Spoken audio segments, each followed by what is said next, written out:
The Godfather centers around the criminal activities of 5 mafia families, but the way the acclaimed movie is structured means you may have only noticed 3 of them. Based on the novel by Mario Puzo, the Godfather trilogy focuses on the lives of the Corleone family and their dealings with mafia groups and organized crime around the world. The cast of The Godfather needs no introduction, with the trilogy having won 9 Academy Awards out of 28 nominations, and the first 2 entries both winning Best Picture. The Corleone family, led by 6 dons throughout the Godfather franchise, does their best to keep hold of their power as the most feared crime family in New York. As the story progresses, the family does business with 4 different crime families, but the franchise's structure means 2 of the families stand out more in the story. The Godfather mostly focuses on the Corleone, Bardini and Tattaglia families. They are the 3 most powerful crime families throughout the franchise. The 5 families in The Godfather consisted of the Corleones, Bardini, Tattaglia, Cuneo, and Stracci crime families, who each own a seat on the commission and are involved in individual areas of the mafia industry. The trilogy mainly focuses on the rivalry between the Corleones, Tattaglia, and Bardini families.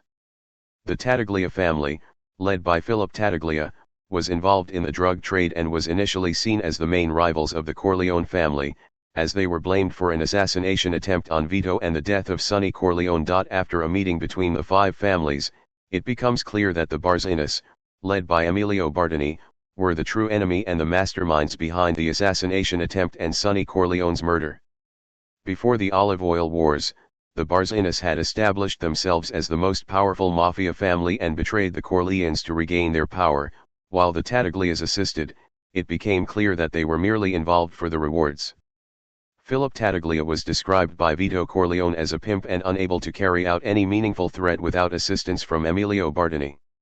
What we know about the Cuneo and Stracci families during The Godfather. The Cuneo and Stracci families play small but pivotal roles throughout the franchise. Carmine Cuneo in The Godfather franchise. While the Cuneo and Stracci families don't feature as heavily, they still play important roles throughout The Godfather. Led by Carmine Cuneo, the Cuneo family appears to be involved in all aspects of crime, including racing track licensing and the smuggling of Italian immigrants from Canada, later investing in Las Vegas hotels and casinos.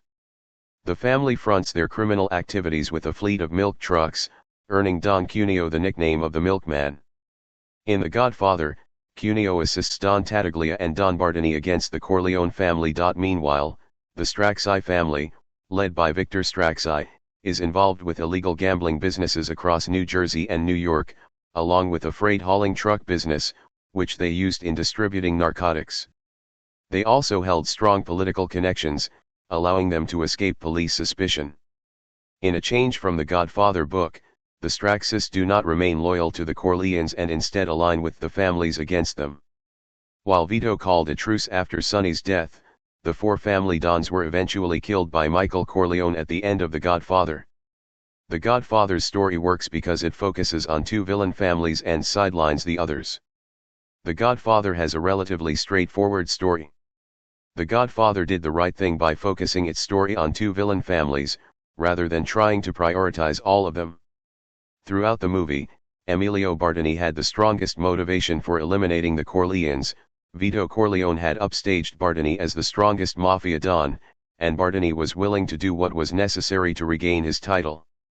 Meanwhile, the Tattaglias saw an opportunity to reap the rewards by aligning with the Barzinis and eliminating the Corleones.